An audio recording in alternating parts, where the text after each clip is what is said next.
আমরা জাতীয় নির্বাচনে কোনো সংখ্যা দেখি না, তবে আমরা একটু উদ্বিগ্ন যে কিছু কিছু সংখ্যক ব্যক্তি অথবা রাজনৈতিক দল তারা অযথা অযাচিতভাবে এই সংখ্যা সৃষ্টি করবার চেষ্টা করছেন।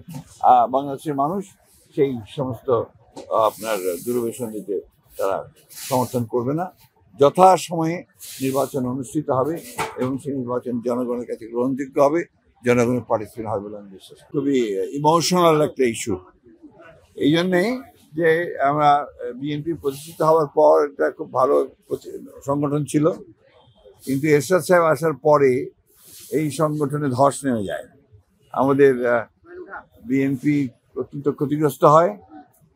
সেই সময়ে আমরা এই সংগঠনের দায়িত্বে আসি এবং আমরা তিলে তিলে আমাদের ছাত্র দলের ছেলেরা যারা আজকে এখানে এখন বিএনপির বড় নেতা হয়েছে তারা সহ আমরা এখানে কাজ করি এবং আমাদের যারা শুভাকাঙ্ক্ষী আছেন তাদের সঙ্গে কাজ করে আমরা সারা জেলাতে ঘুরে ঘুরে ঘুরে ঘুরে আমরা সংগঠন তৈরি করি।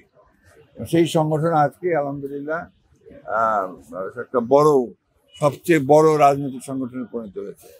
তো সেই 15 বছর আমরা এখানে এই সম্মেলন করার কথা ভাবতেও পারিনি, কারণ আমাদের সেই সময়ে ফ্যাসিস্ট আমি যে নির্যাতন, সেই নির্যাতনের ফলে এখানে সেই সম্মেলন করার কোনো সুযোগই ছিল না। অন্যদিকে আমাদের নেতা কর্মীদের উপর যে নিষ্ঠুর নির্যাতন নিপীড়ন চলেছে সেটাও আমাদের প্রতিবন্ধকতা ছিল।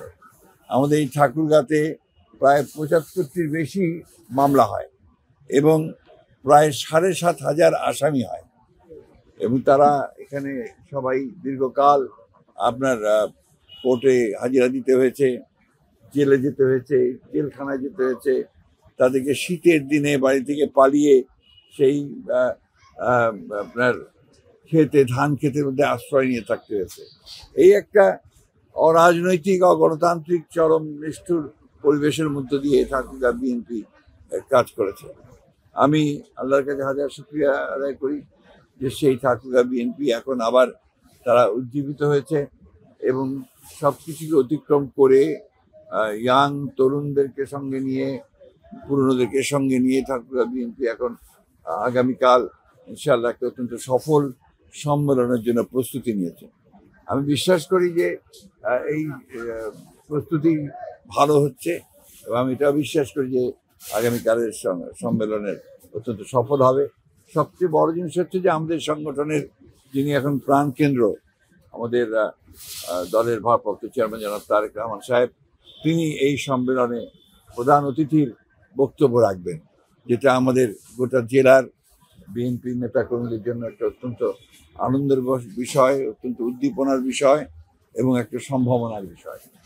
আমি আশা করি যে ঠাকুরগাঁয়ের এই সম্মেলন ঠাকুরগাঁ বিএনপির জন্য একটা নতুন দিগন্তের সৃষ্টি করবে।